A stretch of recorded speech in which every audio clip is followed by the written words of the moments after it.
Hello, everyone, and welcome back to the Knowledge Groove podcast. In today's episode, we're taking a trip back to the 17th century to understand one of the most fascinating events in modern history, the Tulip Mania.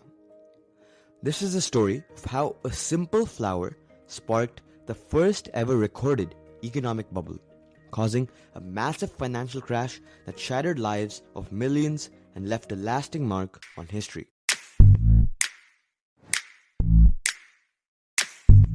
The story of the Tulip Mania takes us to 17th century Netherlands, a time when the country was experiencing an economic golden age. The Dutch Republic, as it was called, was one of the wealthiest and most powerful nations in Europe and in the world. This country was experiencing unprecedented growth through trade, innovation, and its vast colonial empire. At this time of prosperity, something extraordinary happened. Something that will forever change the way we think about markets, speculation, and economic bubbles. It all began with a simple flower. In the 1600s, the Ottoman Empire had introduced tulip flowers to Europe. It was considered a very rare and exotic flower. These flowers caught the attention of Dutch elites. The flower gained immense popularity. Soon enough, the tulips were not just flowers. They became symbols of wealth and high status. But what started as a fashionable luxury soon spiraled into something far bigger and far more dangerous. By the early 1630s, tulips had become an object of intense speculation. Tulip bulbs, which could be planted and grown into the flowers, became a kind of investment. People started buying bulbs with the hope of selling them for a profit. What began as a market for the rich soon opened up to the broader public, including middle-class citizens and even farmers. The demand for the tulips kept skyrocketing, and so did their prices. Traders started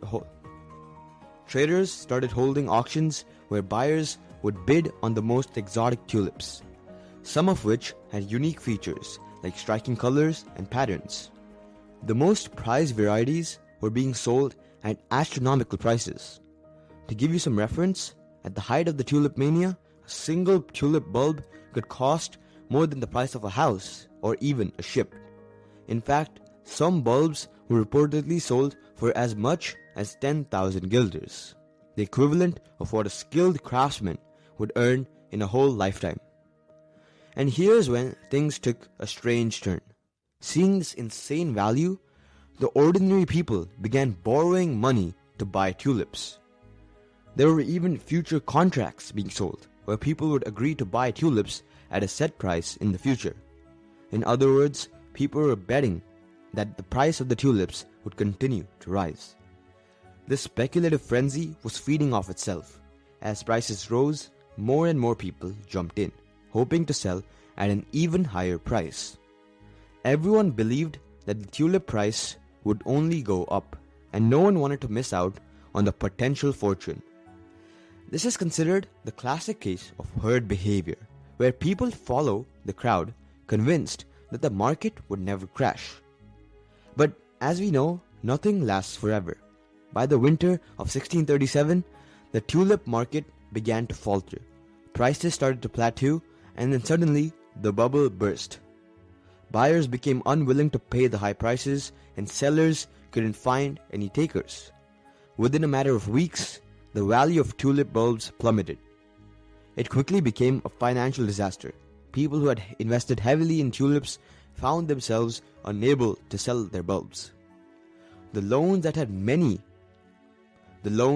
many had taken out to buy tulips now became a crashing burden. People who had once believed that they could make a fortune overnight were now facing bankruptcy and ruin. It wasn't just the rich who were affected, but also those in the middle and lower classes who had speculated on the tulip prices. Entire towns were devastated. Seeing this, the Dutch government stepped in to try and stabilize, but this didn't do much as most of the damage had already been done.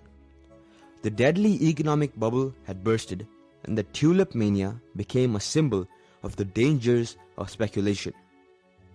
Well, What can we learn from this? Well, first, and perhaps the most important, the power of market psychology. During the Tulip Mania, people believed that the prices would keep rising because of the coming profits. But they ignored the actual value of the tulips and focused on the fear of missing out. Another lesson is the fact that there is a burst after every boom. The Tulip Mania is considered one of the first economic bubbles, and we continue to see similar patterns in modern-day markets like the housing bubble of 2008 or the dot-com bubble of the late 1990s. The Tulip Mania continues to captivate us centuries later. So, I hope today's episode helped you understand the extraordinary rise and fall of the Tulip Mania and how it marked the first recorded economic bubble in history. Thank you for tuning in to the Knowledge Groove podcast, and be sure to follow, share, and stay tuned for the next episode. Until then, stay curious.